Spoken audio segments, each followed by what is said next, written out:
That morning, the airport was a chaotic symphony of hurried footsteps and muffled announcements.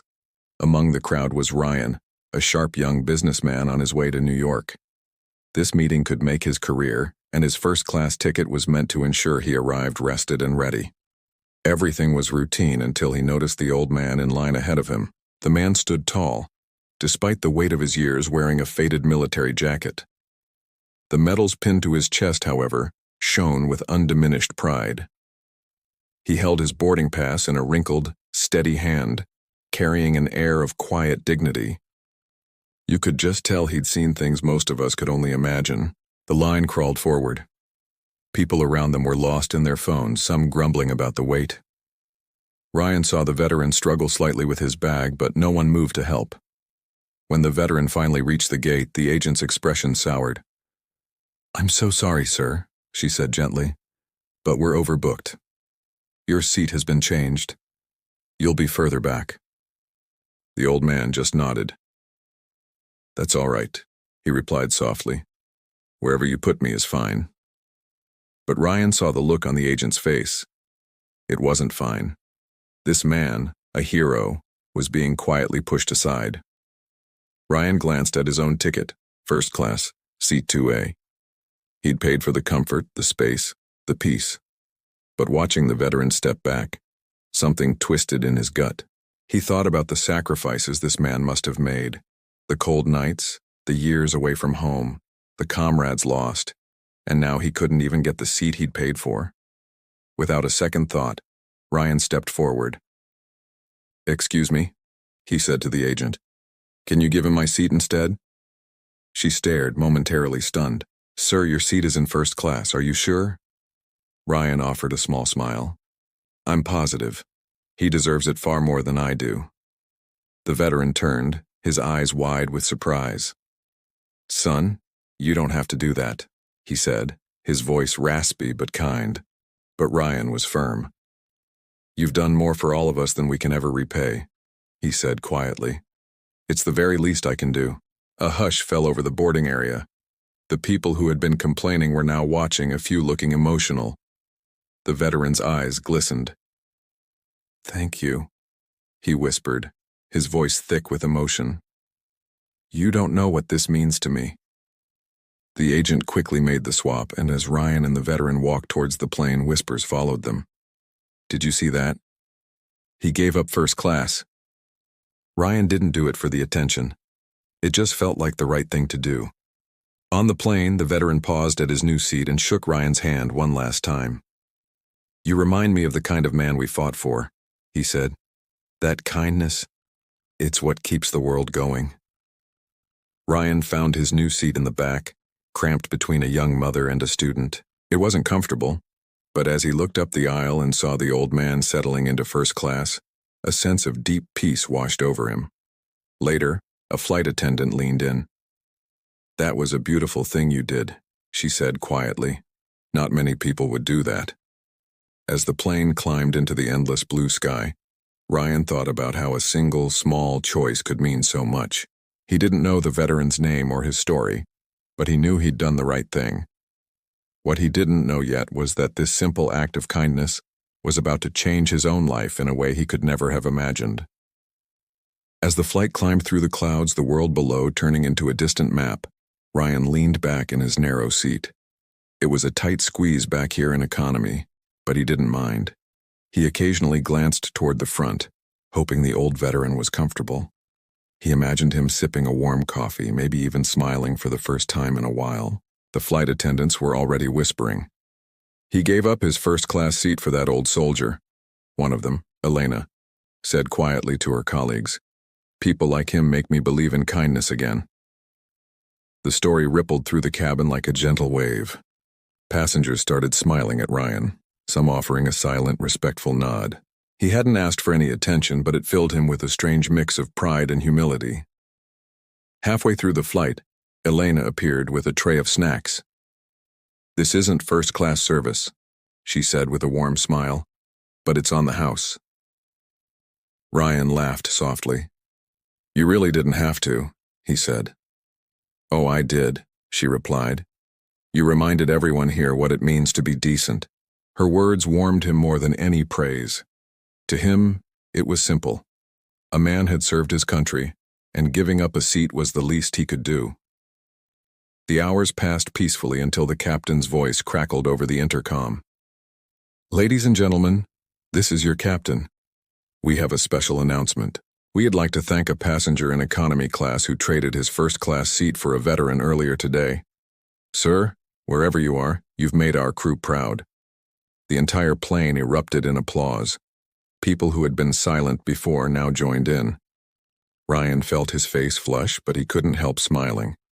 He gave a small, embarrassed wave, and the clapping grew even louder. The old man in first class turned around, his eyes scanning the cabin until they met Ryan's.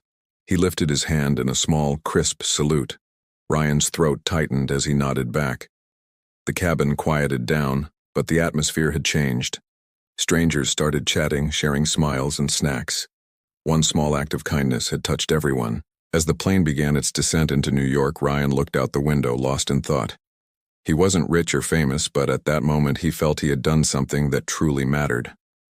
When the plane landed, he waited for most passengers to leave, hoping to slip out unnoticed. But a flight attendant stopped him. "Excuse me, sir," she said. "The gentleman from first class asked me to give you this." She handed him a small folded piece of paper.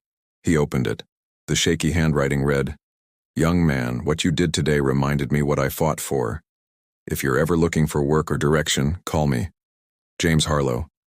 Tucked inside was a business card. Colonel James Harlow, CEO. Harlow Veterans Foundation. Ryan was stunned. He had no idea. As he stepped off the plane, Colonel Harlow was waiting at the gate, leaning on his cane. The crowd seemed to part for them. "Son," the colonel said warmly, "you didn't just give me your seat today. You gave me something I thought the world had forgotten." Ryan shook his head modestly. "You don't owe me anything, sir." "Oh, but I do," the colonel insisted. "You respected something I worked my whole life for. Honor. People like you are rare." He patted Ryan's shoulder. "Come see me sometime. I think I might have something for you." They shook hands, and the colonel walked away. Later that night, in his small apartment, Ryan read the note again. "If you're ever looking for work or direction, call me." He traced the embossed logo on the card. It felt unreal. How one simple choice could open such a door. He placed the card safely in his wallet, unaware that this act of kindness was just the first step toward a twist of fate that would change his life forever. The morning sun warmed the New York City pavement as Ryan stood before a towering glass building. The name etched on the front read, Harlow Veterans Foundation. A week had passed since that fateful flight, but the words from Colonel Harlow's note still echoed in his mind. "If you were ever looking for direction, call me." He'd hesitated for days, wondering if it was just a polite gesture. But something deep inside told him this was more than a coincidence. So here he was, adjusting his tie, taking a shaky breath, and stepping through the doors into a new world. The receptionist greeted him with a bright smile. "Good morning, sir. You must be Mr. Ryan. The colonel is expecting you." Ryan's eyes widened. Expecting me? He hadn't even called. Moments later, he was in a large office overlooking the city. There sat Colonel Harlow, not in uniform this time, but in a crisp suit, his military medals displayed proudly behind him. His posture was firm, his eyes sharp but kind. "Son," Harlow said warmly, rising with the help of his cane. "You made it." Ryan smiled nervously. "Yes, sir. I wasn't sure if I was serious?" The colonel finished with a chuckle. "I don't waste my words, Ryan. Sit down." As Ryan sat, the colonel studied him. "I've met thousands of people in my life," he said. "Soldiers, businessmen, politicians, but very few who act without expecting something in return. You gave up your seat without hesitation. That told me everything I needed to know about your character." Ryan felt his cheeks warm. "I just did what felt right." "Exactly," Harlow said, nodding. "And that's what the world needs more of. People who do what's right, even when no one's watching." He leaned forward. "I run this foundation to help veterans start over. to give them jobs, homes, and hope. I need people with compassion to lead my new outreach program, and I want you to run it." Ryan was stunned. "Me? Sir, I don't have any experience with charities or veterans programs." The colonel smiled faintly. "Neither did I when I first wore that uniform. But you have something better. Heart. Consider this your new mission." Just like that, Ryan's life took a turn he could never have imagined. He threw himself into his new role, working side by side with retired soldiers, listening to their stories, helping them find jobs, homes, and peace. It was hard work, but deeply fulfilling. Then, something unexpected happened. Someone on that flight had recorded him giving up his seat and posted it online. Within days, it went viral. Millions were inspired by his simple act of kindness. News outlets called, and suddenly Ryan's name was everywhere. But he never bragged. When asked why he did it, he always said the same thing: because he deserved it more than I did. One evening, the foundation held a charity gala. The ballroom sparkled, filled with guests, reporters, and the veterans Ryan now called his friends. At the front stood Colonel Harlow and Ryan. Cameras flashed as the colonel began his speech.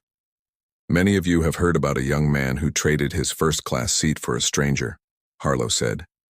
"What you dunnity know is that he changed not just my flight, but my faith in people.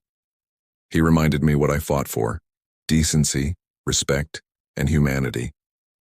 He turned to Ryan with a proud smile. "Ryan, you didn't just give up a seat. You gave the world a lesson in kindness." The audience rose in applause. Ryan's eyes filled with tears as he looked at the faces around him, realizing how far one choice had taken him. After the event, Harlow placed a hand on his shoulder. "You see, son," he said, "you thought you were giving something away that day, but really you were being given something far greater." Ryan smiled quietly. "A purpose," he said. Harlow nodded. "Exactly." Years later, in the foundation's hallway, a framed photo captured that moment: a young man handing his ticket to an old veteran. Below it, a small plaque read, "One act of kindness can lift more than one life." And in that truth, Ryan found the greatest reward of all: the simple, unshakable peace that comes from knowing that even the smallest gesture can change the course of two lives forever.